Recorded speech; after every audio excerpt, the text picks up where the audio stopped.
What's going on, everyone from LowKick MMA? My name is Dan Podolsky, and I'm joined with Talita Alencar. She's set to appear on Dana White's Contender Series on September 19th when she takes on Stephanie Luciano. Talita, thank you so much for taking the time.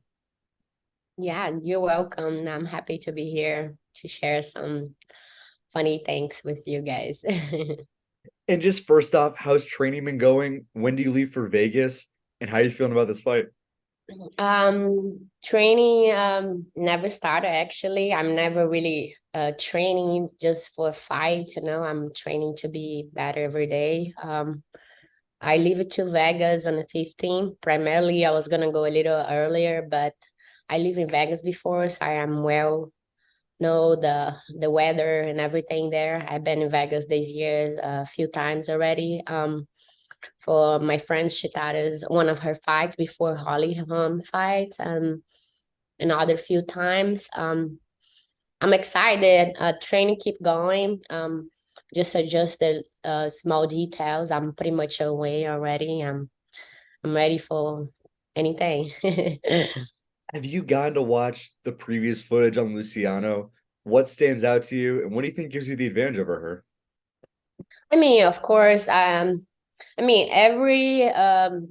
every one that I'm gonna fight, they're gonna always have like a length and how tall they are advantage against me because I'm pretty short. Definitely she has a basic Muay Thai stand. She fights long and loopy. She doesn't have a knockout power. I never see like she knocking somebody out of one punch or two punch or a sequence. She does play by the rules and everything. Nothing out of extraordinary. I'm very comfortable with her style, because my last opponent were pretty much taller than her. And for sure it's the length that she's gonna try to keep stand and she's gonna try to defend our grappling position. She doesn't have a bad grappling skills, good body lock, but I'm ready for each position, like stay in a long range or stay in the middle close range, Um, she never she never really like she have a hard time finding her distance in the beginning, and when she get comfortable she box more and she kick less and she try to grapple. So that's pretty much what I wanted to do it, but I definitely try to strike her because I've been developing my strike and my stand over 7 years now, so it's gonna be really fun. And you mentioned the evolving of striking. Like, how have you competed in Brazilian Jiu-Jitsu for much of your life? When did you transition to MMA, and how have you been able to add in the striking element to your game? For sure, it's a big journey, it's everything, it's really new. Like, even though when I got my black belt, I was like, wow, what the fuck I'm doing? It looks like I'm just learning things right now, sharp little things that I learned past my journey in jiu-jitsu. And I was not only competing in jiu-jitsu, I compete in triathlon, and I've been an athlete since I was young.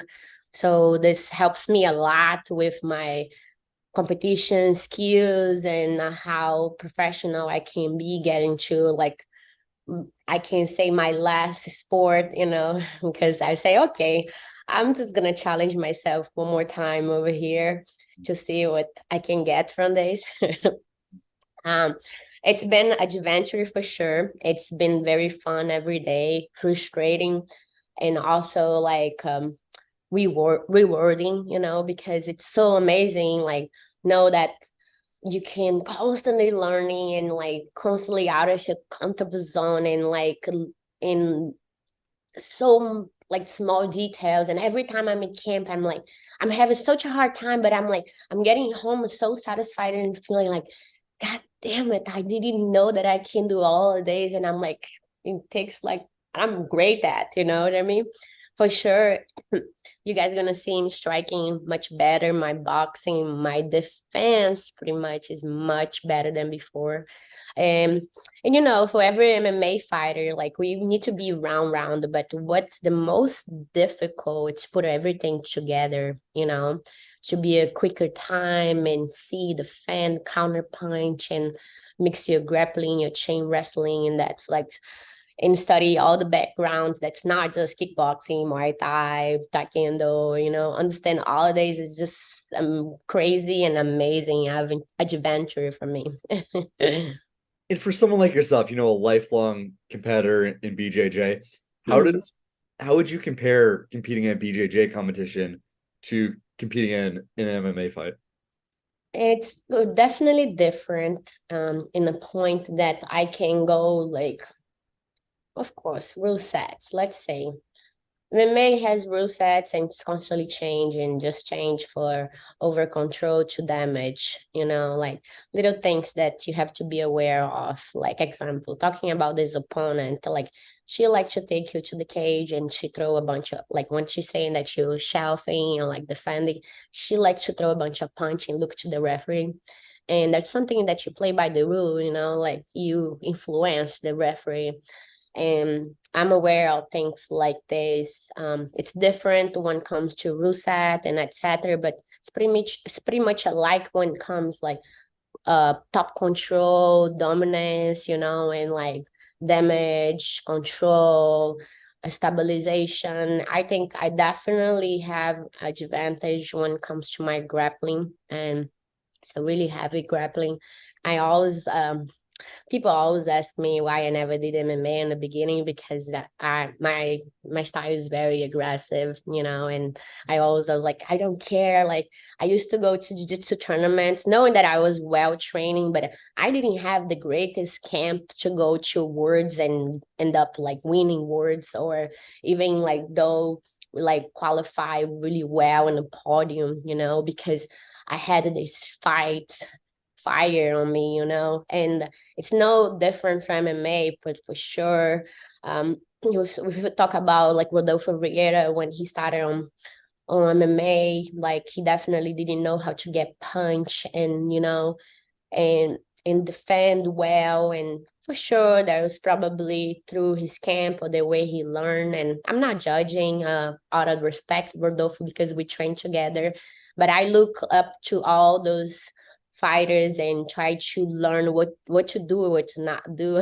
with them as well you know when you watch fights and sit on your like couch and spend hours and hours studying people definitely it's very similar to jiu-jitsu when it comes to competition but I definitely have advantage there for sure she has way more kicks and length but I don't think it's a big deal at all. For someone like yourself as an up and coming MMA fighter, is there one fighter you try to model your game after? I mean I watch a lot of MMA definitely I really like one each fighter like about something like let's talk about the old school fighters like them and Maya, good jiu-jitsu, you know, and others like very good striking for work like Anderson Silva or Sugar, Mhm. you know, like they have amazing like defense or even though like let's talk about the last UFC better belt title at the sign against Strickland. It was amazing. He keep pressure, he keep believing when his coach say, oh, you have to grapple there in the second, the third round and make Adesanya tired. He believed in himself and he believed in his striking, you know Mhm. and he just pressed and end up being connection right there and like and we had a new champion even though there was not super different 26 and 28 you know but it was big for him you know he's the new champion so I definitely have something about each fighter that I pick up for myself you know. Well, certainly it was an incredible performance by Sean Strickland, upsetting Israel Adesanya. And, looking at your division, the strawweight division, Zhang Wei Li recently defended her belt. She beat Amanda Lemos. How do you see yourself fitting into that picture at 115 down the road? Definitely I see myself like a UFC champion in the future. Definitely is not an easy division. It's a very packed division. There's many Brazilians. I mean, John Wei Lin, it's like very good. She's very round-rounder. She's like stacked for the division, She's not the tallest, still taller than me, I believe. uh, she has good boxing, good pressure, good wrestling, good jiu-jitsu, and she's not really afraid. Of course, and like in this sport goes body to body, like example, talking again about the Adesanya and Strickland, like um the last whole belt title like was against the Brazilian guy. What's his name again? Pereira. Hmm. Pereira beat Strickland, and then Strickland went and beat Adesanya, And you see, like, it's a fight IQ change, like, over a camp, So when you really, like, up to change, So, like, it really changes every time. Is it fair to say your game is constantly evolving as you're developing into a mixed martial artist from a 100%. jiu-jitsu player? 100%. I gotta I am proud to say this because I remember I was already like stopping competing jiu-jitsu a lot, and I always try to evolve and learn my opponents like games and etc. And I'm very curious about studying and etc. And I have like many people with me, and I'm not the only one studying them. But I remember I was doing a super fight, and this guy came to me and say, "What are you doing?" And I'm like, "What do you mean?" And it's like, "Every time I study you, thinking that my student's gonna beat you, you're constantly evolving." And I'm like, "There we go. I don't even have to answer what you're saying, like for you, because like fighting is about to evolve. It's not just be good at what you do or just at they stand, but you are constantly evolve to be round rounder. And like the biggest challenge for me is to be good everywhere in striking, like put a good ground game, put a good striking, good boxing, good defense. So this is all about evolving always, no matter what. And so you're originally from Brazil, but you train out in Florida at MMA Masters. When did you make that move? Oh, I actually don't train in MMA Masters anymore. It's okay. That's okay. I went around a lot, but when I started MMA, I started with Daniel Mendes. He's RoboCop's coach. Mhm. We are training at Deerfield Beach, Fight Sport Deerfield Beach. So when I started, I was like very like what's called the word fascinated with MMA because I had so many good guys around me, like world champion boxing, world champion kickboxing, taekwondo, and I wanted to train with all of them. And I've been to many places, and like my coach never really liked. He wanted to be like consistent with him, and I made the decision to not really stay with Daniel because I thought that I would learn way more with other people, and with I stay a little bit. I started like with Daniel, and then I went to America Combat Gym with Charles McCarthy and Charles Rosa. And there I learned a lot wrestling and a lot of, besides that, I already been learning wrestling since my purple belt. But I started my main MMA there. I remember how I was there and how I am now. And then and there's a point that I was like part of the business and it was not what's the word, benefiting me so much because I needed to focus on fighting. And then I'm like, okay, I'm gonna try America Top Team. So I went to America Top Team for 6 months, and there wasn't too many people there, and then I couldn't have like the special attention that I needed because there was like 350 other fighters there, and they had to give more attention to people that are on the top already. But it was amazing to share the room with them. But I decided to leave because I needed the special attention. And I'm like, okay, I'm just going to finish my camp MMA Masters and learn from Danielle. And it was an amazing time. but I was not meant to stay there because they're really far from me. They're like 90 miles away from me. So it was really hard to be driving and everything. But I love them. I love everyone from there. A lot of respect. But I decided to stay close home because there's I that's where I started and keep going. And I'm just in another level right now. Where are you training now, and who have been your main training partners for this camp? Definitely. I'm training at Fight Sport Deerfield Beach with Jesus Cavalcante and Danielle Mendes. Definitely, I had my other like training partners there. Very good guys from Bellator, some other from UFC, you know, and mostly my main trainers are men. You know, I have very few women that train with me, and they're there, and more people that are local, and they gave me all different body types, you know. And for yourself as a Brazilian fighter on the rise, there's been a lot of great Brazilian fighters on the come up. You know, Alejandro Pantoja just became champion again. They're going back to Sao Paulo in November. How do you feel about the current state of Brazilian MMA, and like how important is it to be from Brazil and to be part of that next wave of Brazilian talent?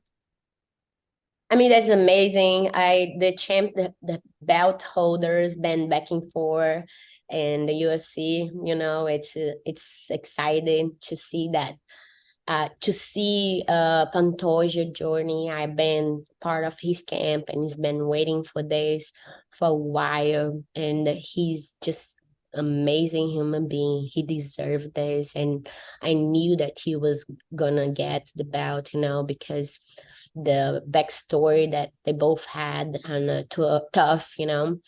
And it was amazing to know that he already had beat him, and he had so much confidence on him. And I can tell you by all the injuries that he been through in the camp, waiting for to be a standby fighter from whatever it takes to him to get the belt. He got really nasty injuries, and he went there and he fought his heart out, man. It was amazing. And I was like here on my couch, and I was like screaming my head off, and I was having goosebumps like, fuck yeah. And man, I mean, like, there's an oscillation right now in UFC, and that there we have very few Brazilians belt holders, you know. And I hope to see like Shitara and Pantoja keeping his belt, and I hope to see Pereira winning the next division. And for sure, I hope to see like more Brazilians getting back there at the top. But I'll never like not acknowledge everyone else been working so hard to be a champion, you know, in the division. I love the the mixing of champions in the UFC, like the Chinese girl fought Amanda Lemos, and I don't think this is a way for Amanda. You know, she fights okay in the 115, but I think she's a killer in the 125. It's hard, you know, to make way. I understand it takes a lot, but like Rosie going to 125, you know, and it's amazing to see the oscillation, but I like to see the difference. But for sure, if you ask me, I would rather have Brazilians being the belt holders. And for yourself, you feel like you're definitely naturally a 150, sorry, a 115er, and could you see yourself going to 25 in the future, or is that your home? Never. No, even in jiu-jitsu, I used to fight 125 and in between 135 because it depends, super fights and etc. But my division was 118, so it's 3 pounds difference, you know, 115. It's definitely my division. I feel strong and fast, and I feel like I'm beatable, you know. You have to be very skilled to be like facing me, like, and that's my good way, you know. I'm almost on way. I'm like literally 4 pounds away, and I feel amazing. Oh. Well, that's incredible here. Already 4 pounds away, still a week to go from the fight. Uh, Mhm. I'm, I'm wishing you the best of luck. And just my Mhm. final question, you know, September 19th, Talita Alencar, what's her name? Stephanie Luciano. Talita, give me your official prediction. It really is gonna depend. I believe it can be the first round because she's a slow starter, or we can either go 3 rounds and she's just gonna take a lot of damage because she's not gonna find her range of motion. I'm gonna be closing the gap and looking for my punch and heavy punch, through a lot of combination to back her up, to walk on her heels. She doesn't feel comfortable walking back. She doesn't have the great footwork, she can run away a lot sideways, but she doesn't have the footwork that I have. And definitely I can tell the prediction from the first round or 3 rounds, unanimous for me. Mhm. Well, Talita, I'm wishing you the best of luck. If there are any socials or teammates you want to shout out, go right ahead. Definitely, I want to shout out all my sponsors and my teammates. Thank you so much for helping me through this camp. All my sponsor, Albino, and all the local guys here, Chris Brinkley, Antonia Giotta, and many other sponsors like Albino and Preto, and my team, Fight Sport Deerfield Beach. Awesome. Talita, I'm wishing you the best of luck. Guys, Talita Alencar is set to appear on Dana White's Contender Series on September 19th. She takes on Stephanie Luciano. Should be a fantastic fight. You won't want to miss it. Talita, thank you so much for taking the time, and best of luck to you, my friend. You're welcome. I'm happy to be part of your website and share some things. And let's go on Tuesday. Make sure to subscribe to the LowKick MMA YouTube channel for all the latest news, event previews, and interviews with some of the biggest stars in MMA.